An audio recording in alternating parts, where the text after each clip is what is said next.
Good morning, America, and welcome to this morning's huddle brought to you by Going on Offense.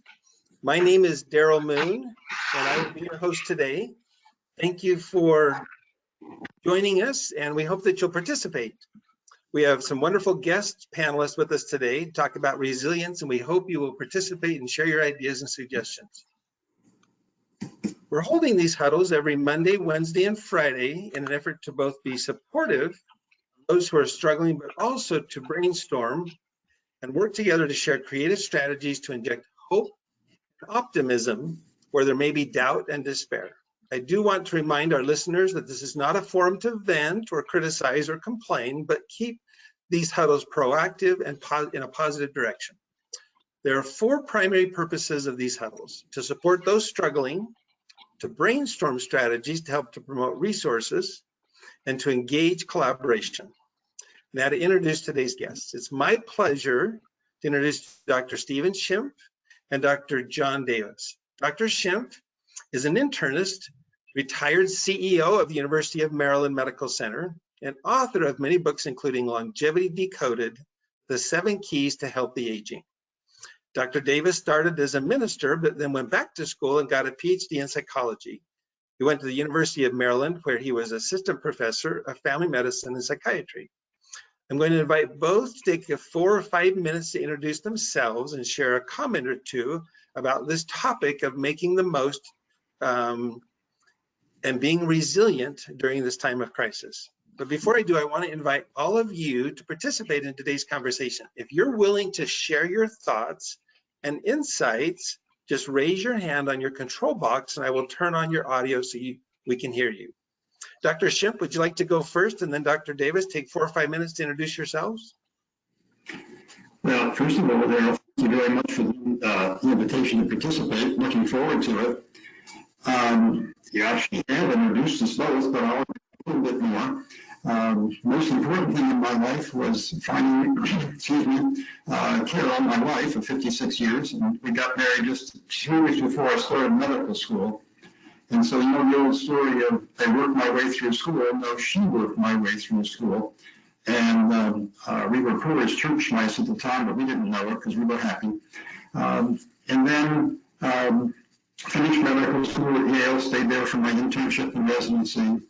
Went to the National Cancer Institute, where I spent about 13 years doing some research into the problems of infectious diseases in cancer patients. And then I was invited to become head of infectious diseases at the University of Maryland. And then after that, I'm the director of the Cancer Center. And as you said, eventually I became CEO of the University of Maryland Medical Center. And so I was retired. My daughter says, our daughter says, no, Dad, you're not retired, you're too busy. So I call myself quasi-retired, which I guess means I don't have a job, but I'm doing a lot of stuff and not getting paid for it. That's a lot of fun, and it keeps me, it's part of our discussion with resilience, actually, to be busy, to have things to do. So as we think about resilience, I think, well, perhaps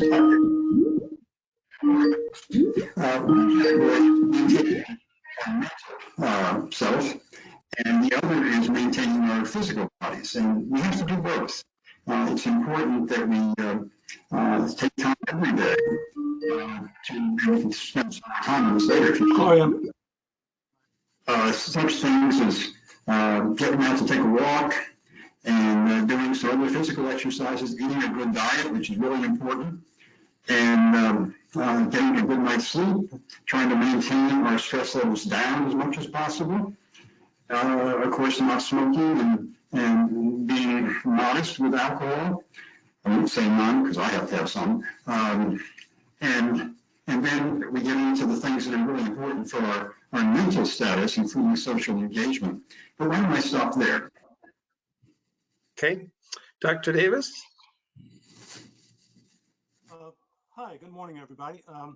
I'm John Davis, and I live in Baltimore. I moved here about 50 years ago, and I graduated from Boston University and moved here pretty quickly after I got my degree. And worked for the VA for a while, running a substance abuse program, and then went to the University of Maryland School of Medicine and became assistant professor of family medicine and psychiatry there for 4 years. And then I left the University of Maryland and opened a private practice here in the Baltimore area. And that's what I've done for the last 35 years of my life, and retired in 2011, and have been enjoying retirement since then. Haven't had any necessity to go back into clinical work, and I've loved my retirement. I live at a retirement community here in Baltimore. Has about 2,000 residents, and thankfully none of us have the coronavirus, and we're all sequestered and safe, and I'm enjoying my life considerably. I do some painting, and I'm busily working on a painting that I'm doing about the Baltimore Lighthouse and a skipjack, which is a local sailing boat. This is the only place where a sailing fleet still works on the Chesapeake Bay, where they use sails to motivate themselves. It's an oystering fleet. Very interesting historical fleet of ships, and I'm making a painting of one of those. Anyway, I'm enjoying my retirement very much, and I enjoy talking with Dr. Shemp, who's a friend of mine here, and we've done a couple of television programs for the community about various things on mental health, and we're delighted. I'm delighted to be with you talking today about resilience and how we can survive and thrive in this time of change. It's just a time of change. We'll change back to something else. It won't be where we were before. But this is about the human spirit's ability to adapt. And we've survived for 4 million years. And I suppose this isn't going to do us in, and we will continue to survive. And we do that by creativity and by resilience, by looking at where we are and realizing that if we don't like where we are, there is always a possibility of doing something different. All right.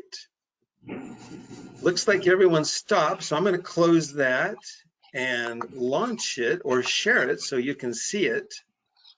And as you can see, it looks like most people are joining for both. And about 33% are to help others and 17% with their own struggles. So that gives us a good feel for why people are participating. It's why is stress so important to address? Did you hear that? I did. Yes. Okay, Dr. Shim, why don't you share your thoughts? Well, let me start and say there's a lot of reasons why stress is important, but one of them is that there's acute stress. You see the beer truck coming at you, jump out of the way, and your heart rate goes up, and everything changes, and then you're out of the way, things settle back down. But then there's chronic stress, and chronic stress is often we don't realize it, it's sort of low grade, but it's there, and being sequestered at home, having a lot of uncertainty about, will I get the virus and so on?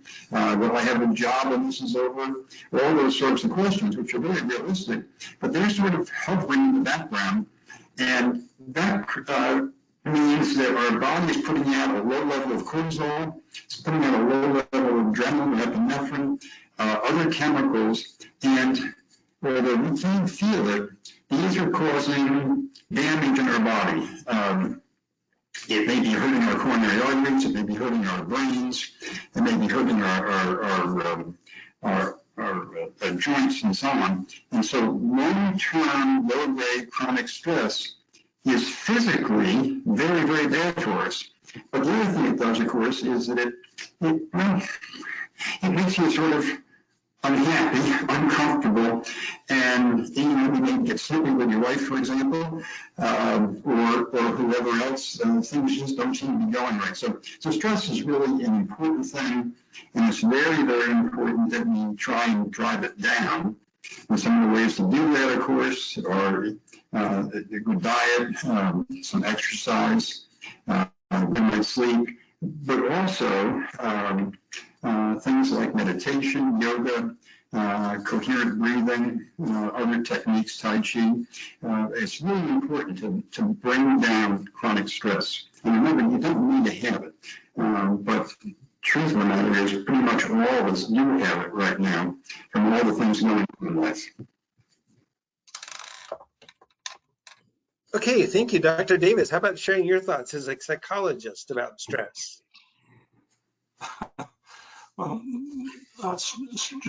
stress isn't good for you. It produces bad chemicals in your body, and so it also is a product of our own minds when we feel an absence of potency or power in our own lives, and nobody likes to feel incompetent and unable to run their own lives, and that's a stressful situation.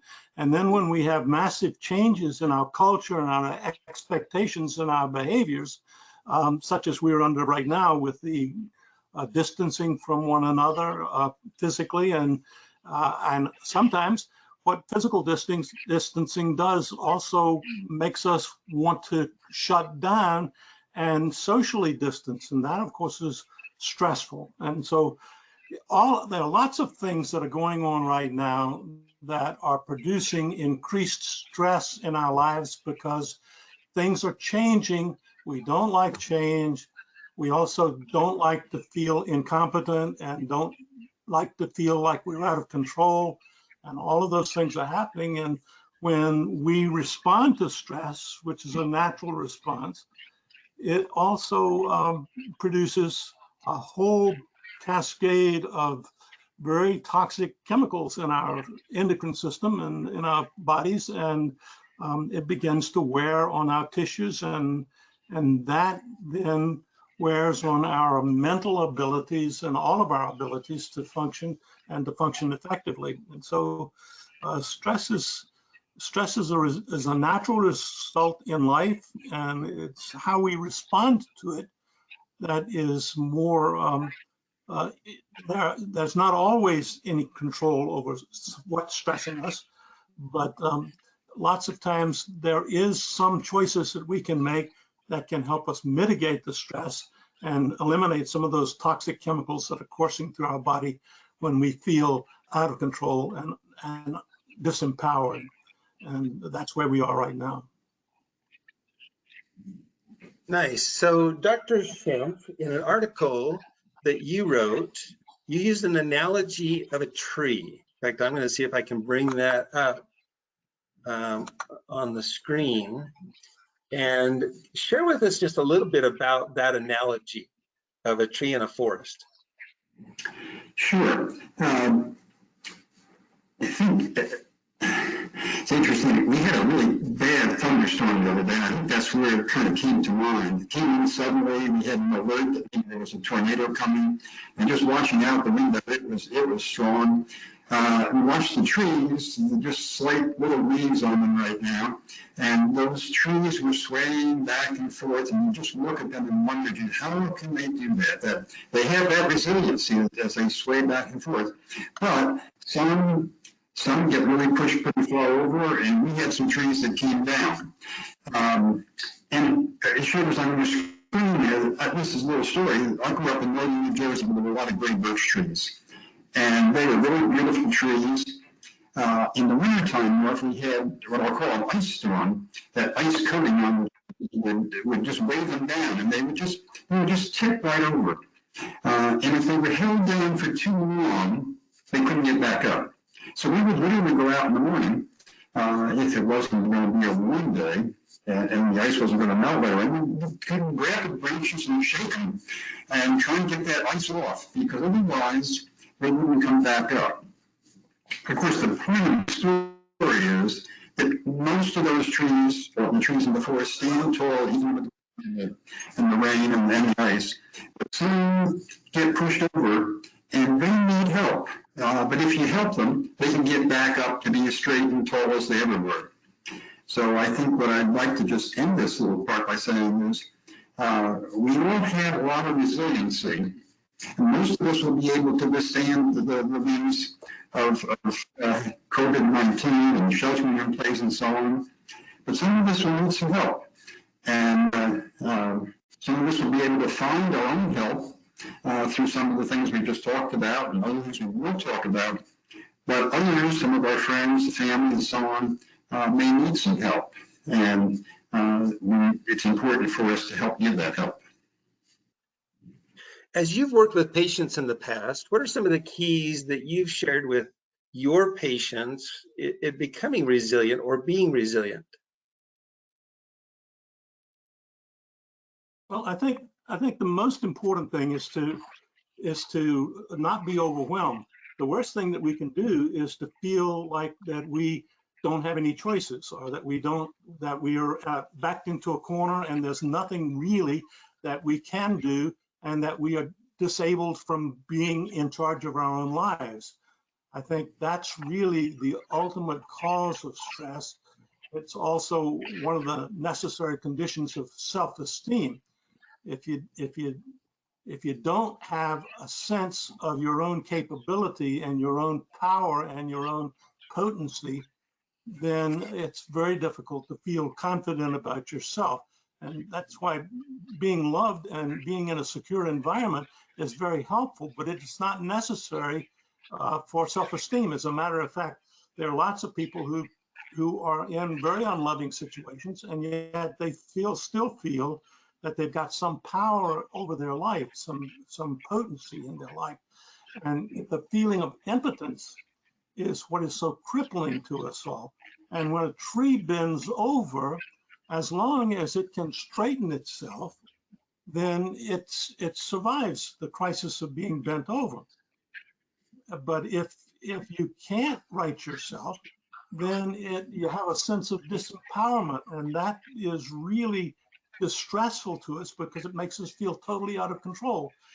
The issue is that our mind plays tricks on us, and our minds have capabilities to create our reality even more than other senses. If we can choose to discipline our minds and to stop being panicked when things go awry, and calm down and just sit back just for a moment and take a deep breath. And the old Buddhist technique, the old Near Eastern, Eastern techniques of meditation and focusing on your breath always brings you back and centers you in your body, and that calms you down, and then you can think. And when you think, there are always some opportunities and alternatives to what's happening to us. We don't have to collapse into our immediate panic that, oh, I don't know what I'm doing. I can't control anything. The reality is we always have some control, usually, and it's focusing on what we can do in that moment to calm ourselves down, control our mind, and that helps us rewrite ourselves so that we can be more available into what's happening in the moment. And that's the analogy of the tree, when it's able to right itself back up, and then we hopefully can approach more normal choices. Now, obviously, if the wind blows us down and bends us and permanently cripples us, then this is a time when we need to reach out and talk with others to help us rewrite ourselves, because we are social animals. We are part of pack animals. We need our community. We need the people in our environment to help us stay centered and stay available to the world as it now is. And that's the skill of resilience, where we can do our best And then when we run out of options, we can also reach out to others and avail ourselves of their wisdom and their calmness, and not be bent over and collapsed in a permanent stage. Nice, thank you. One of our attendees has raised her hand and has joined us. Amber, I've turned your microphone on. Do you have a comment you'd like to share about this? Yeah, thank you. Can you guys hear me okay? You're coming through loud and Yes. clear. Perfect.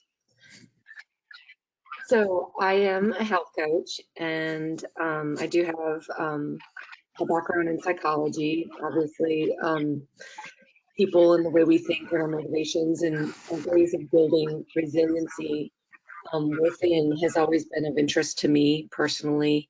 And I'll share first just a little way that I feel like I practice being a more resilient human. Some of the things that I do is I understand that with living comes a lot of discomfort, and I accept that. And I will sometimes, like physically, remaining physically active, I understand that I need to be uncomfortable at some point, some point during my workout if I want to get the results or the changes in my life. And I'm okay with going through that in a safe and healthy manner. I also limit immediate gratification, and I do that with food. I stop and pause and observe how I'm feeling before I proceed into the refrigerator for whatever it is. That builds my resiliency, I believe. I also even do things like go outside in the winter. I live near the Great Lakes, and it's really cold and windy, and I will do some cold walks. And I believe being able for me mentally, just me personally, to do that, it does allow me to have a little more resiliency when I'm uncomfortable in relationships or situations or job outcomes, and during even COVID. Obviously, I believe that is helping me. So that's just a quick example of how I build some resiliency within my own life. It's not an entirety, but just some examples of things that I do in order to remind myself that it's okay to be uncomfortable and recognize my thoughts and feelings are things that will change constantly and will come and go, and I don't always have to react and respond to everything I think and feel. Amber brought up the idea of food. And you've mentioned to me before that in coping with resilience, what we eat is important, and that we are what we eat. Would you like to maybe share a little bit more as a physician, how what we eat can impact our coping skills with stress and things like this? Sure. Well, the key things are to eat what we call a nutritious diet. And at times of stress, as your participant just said, in a way, we tend to want to go for the potato chips or the kiwi bar or the soda or whatever. But what we really need to go for is the basic nutritious foods. And of course, those are, we all know, those are fruits and vegetables. And usually a recommendation you should have like 5 servings of fruits and vegetables a day. And I would suggest that that's really too low at a time of stress. Now, some would say you should go as high as 9 a day. And I know let's call that an aspiration. My wife and I have been trying to do that, and we can't quite make it. We can get up to 8. So I just want to, even though I say we should do 9, I'm not able to quite get there. We get close. So, the fruits and the vegetables have generally a low caloric content, and we don't need as many calories now because we're sheltering in place. Even if we get out for a walk and do some home exercises, we probably just don't need the calories we needed a month ago. So try and really increase the fruits and vegetables and decrease, especially, well, I'll just call it junk foods. I don't know what they are, but it's fundamentally, it's the foods that have a lot of white flour in them, and a lot of sugar in them. And so, or just one or the other. Those are kind of empty calories primarily, and they can add up to a lot of calories with no nutrition really, really quickly. So the base of our diet should be those fruits and vegetables, add in some nuts and seeds, other things with healthy oils like avocados, olive oil, and of course fish, especially fin fish. And you've got the basis for the diet. At the top of it, if you think of that as a pyramid, the very top of that pyramid, where it's really narrow, that should be where sugar is. And as I said before, I would try and skip as much stuff based on refined white flour as possible. And that's hard because, you know, that means no pizzas and no pastas and so on. You don't have to go that far, but certainly skip the sugary stuff, which is the cookies, the pastries, and so on, and all this, what I call the junk foods. We're kind of staying at home now, but you can go out and get, we're not doing that, John and I, but it is possible for many of you to go out and pick up carryout. But the places I would really recommend you don't go for that carryout are the fast food places, because again, it's the food that you really don't need at a time of stress. Nice. Dr. Davis, maybe you could share your thoughts as a psychologist in working with patients. How does food play an important role at managing stress and being resilient? Well, like Dr. Schimpf said, we are what we eat. We eat not only food, but we also eat our thoughts and eat our feelings, and we take those in and they become part of our body. And food, of course, is, we need food and we dependent on food. And so we have our preferences, and we like the flavors. And when we get stressed, there is something comforting about putting something that's good tasting in our mouth and in our bodies. And actually, we change our thoughts as well. When we get stressed, we begin to put bad thoughts and bad feelings, and that doesn't feel very good. And so one way to distract us, and it's a very powerful way, is to eat and to snack and to take the food in that we love the best. It may not be good for us, and food is only one of the things we take in. We also take in substances. In this time of closing down our economy, one of the things that stays open, at least in Maryland, are all of the liquor stores. And so one of the things that we also eat is some of the substances like alcohol or other drugs, of recreational drugs that are available now in some states. And these are all ways to distract us and to take in something pleasurable and ignore the fact that, as one of our guests just said, life has periods of discomfort, and the ability to withstand the discomfort of our lives without collapsing and doing something harmful to ourselves is a major mark of resilience and of strength and of self-esteem.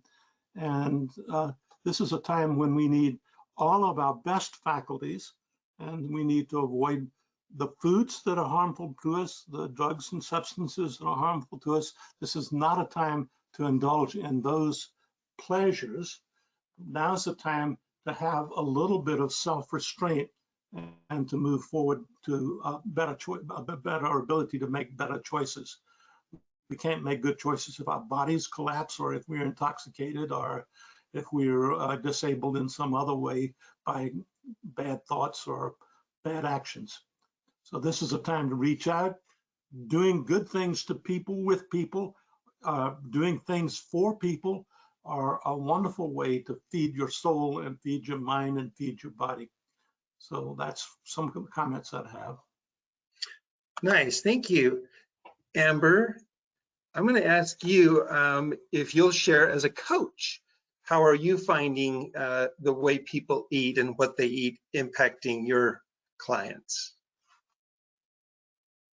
Yeah, so as a coach, I like to explain to people in a very simple way some of the physiological changes that occur in the body when we're stressed. And that helps people, I believe, understand and maybe visualize how stress affects their appetite and cravings. So we were talking about stress and how it does cause us to have this instinct to go for refined sugars and refined carbohydrates more. And a lot of it has to do with the fact that hormones in the body change during stress. The release of cortisol or primary stress hormone increases, which releases sugars into the blood, and then we get this dip in those blood sugars, just like we would if we ate something refined or high in sugar. We would get a dip in blood sugar, and then we're looking for something in the refrigerator to raise our blood sugars even to a greater level. So I always work with people on understanding what physically is happening in their body, and also talking to people about how their appetite and their food habits are, changing their brain chemistry and how it's addictive in the brain, and how it stimulates certain areas of the brain that are very similar to people that stimulate areas of the brain using other drugs and alcohol. So talking a little bit about the physiology, and then I also try to break down with them again to see if they can pause for a moment to recognize their feelings and thoughts before they go into choosing a food. And then the last thing I would tell you that I talk about them with is the importance of enough amino acids in the diet from high quality proteins, because we know amino acids make neurotransmitters, which are our brain chemicals that keep us feeling stable and strong and being able to keep our impulses under control. And if we're not getting enough amino acids in the diet through proper nutrition, primarily high quality proteins that provide us with most of those amino acids, that they're also going to go through a lot more struggles with controlling their food and their appetite and their satiety. Nice, thank you for sharing that. Dr. Shin, you've mentioned in the past that music is one of the areas that we can use or that will help us to cope with stress and being resilient. Would you like to talk a little bit about how music can play a role? Well, I have to admit that I'm not an expert in this area at all, and I'm not terribly musically inclined, but I do love to listen to music. And I think we all probably understand that there's some music that kind of gets you going. There's other music that sort of settles you down. Other music that I'd almost put you to sleep. And there is some music that's been studied that is clearly beneficial for anxiety. And of course, this is a time of very high anxiety, lots of uncertainty and being cooped up at home. All that leads to the stress we've been talking about and the anxiety and fear. So there is music. Again, that I'm not an expert on, but has been very carefully studied. It shows that it reduces cortisol levels in your blood. It reduces the adrenaline levels. It reduces heart rate. It balances out your breathing some. So I'll just give you one example. It's called Marconi Union, and it's called Weightless. You can find it for free on Spotify. You can find it for free on Amazon Music. Maybe on Apple Music, I haven't looked there, but it's music which really does settle you down. and help your chronic stress levels decline. Why don't you share your thoughts about how music can play a role? Well, music, I think, is part of the brain's tranquilizers. It has a way of affecting the brain and brain rhythms that very few other things are comparable with. And music is a great invention of our human spirit. It's a way in which we socialize. And I think that this is a time when we ought to be listening to really good music that we enjoy, and there's a wide selection of things that are available, rather prolifically available, this is a good time to spend some time listening to great music. Dr. Schimpf, you mentioned that having a plan is an important coping mechanism. Talk a little bit about the importance of having a plan. Sure. Before I go there, just a thought was going through my mind. We might be saying to ourselves, gosh, I'm stuck at home. But we can reframe that a bit to say, look, now I can get some things done that I couldn't do before because I am at home. But drop the concept that I'm stuck at home, but rather look at what I can get done while I'm home now. John suggested something to me a week or two ago about the idea that this was a great time, as he said, to do a genealogy project. And I guess he knew that I'd been kind of fussing around with this on and off for a gazillion years. And so that kind of inspired me to, well, I can really get that done. And as he also pointed out to me, it's not just for me, it presumably might be of value to others when I finally get done. They may appreciate it someday in the future. So that's sort of reframing things. And to kind of go with that is to think about our stressors. We don't necessarily know what our stressors are. We're pretty sure that we're stressed sometimes, but it might be just good to take a moment to stop and think and actually write down, what is it right now that's bothering me? Or what's been bothering me? Is it because I'm stuck at home? Is it because I'm worried that maybe the virus is going to get to me? Am I worried that my family is going to get sick? Am I worried that if I do get sick, there won't be a bed in the hospital for me, and so on and so forth? That kind of then gets to the idea of plan. And I think for most of us right now, the plan is straightforward: stay home. If we stay home and follow the rules about social distancing, a rule I don't want, by the way, if we follow the rules of social distancing and we do go after that walk, we're going to be safe. So that's the basic plan. But then you got to think about the future. There will be a future. I'm going to survive this. My family's going to survive it. And what happens when we're past this? When we finally have a treatment, we finally have a vaccine, we go back to sort of normal living. What's my plan going forward? Is it going to be the same as before? Or do we want to make some changes in life? So I think that's what I'm thinking about when I say a plan. And I think the other thing is to make a point to yourself that plans change. You get new information, the plan can change. But I think for most of us right now, the basic plan is, let's stay home, let's make the best of it, let's try and deal with it. And in some of the ways we've been talking about, of reframing things, of identifying stressors, of eating a good diet, of eating a good mental diet, as John was talking about. All of these things are really important, but our plan will change as time goes on. Nice. Dr.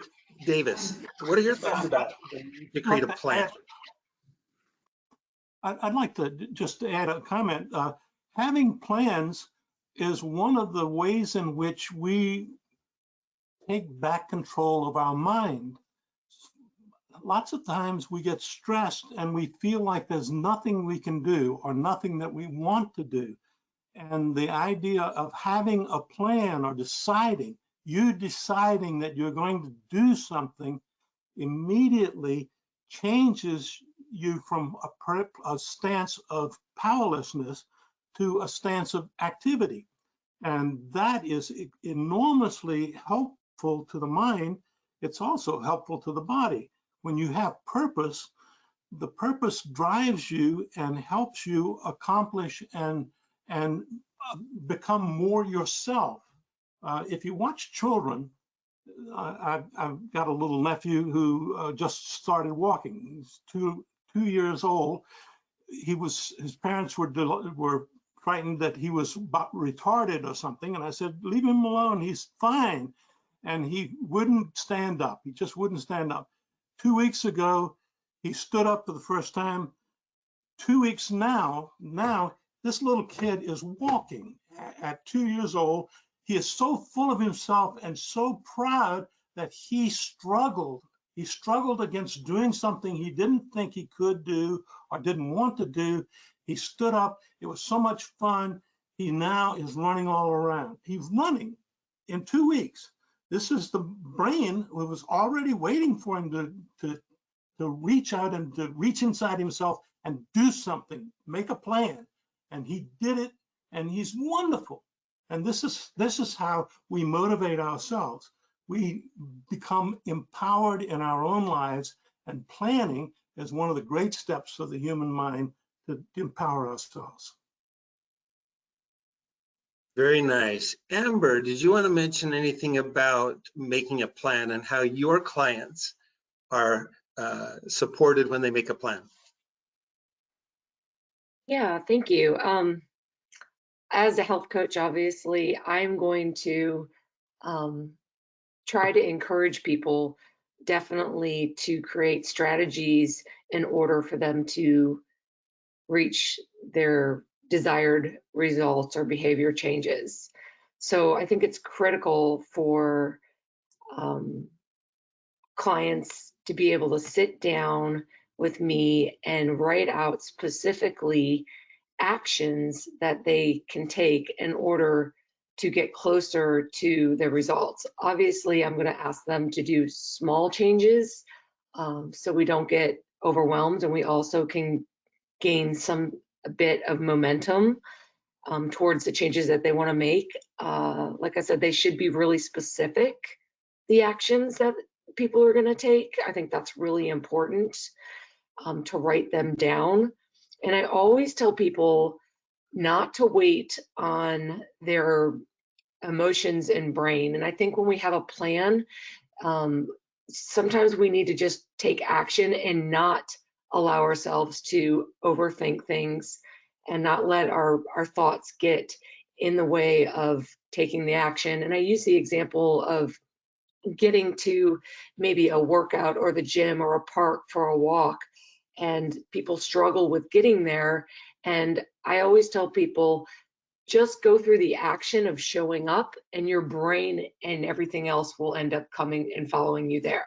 Because if you listen to your brain when you leave work and it says go home, go home, go home, you're probably going to go home. But if we can just set a plan and follow through with that and build momentum and confidence through those small specific actions that they can take to reach your results, I think the possibilities of change and the desired behaviors will come. Very nice. Thank you very much. So we're going to wrap things up now, but before we do, I wanted to give Dr. Schimpf just a minute if you've got any closing comments you'd like to share, and then Dr. Davis to do the same. Dr. Schimpf. Okay, well, thanks, Darryl. I think one thing we haven't talked about is quite important. We're told by our healthcare leaders and our politicians we should be doing social distancing. I don't know what that means, but it's a terrible term. And I think we should start using the term physical distancing. We're trying to stay apart so we don't get infected from each other.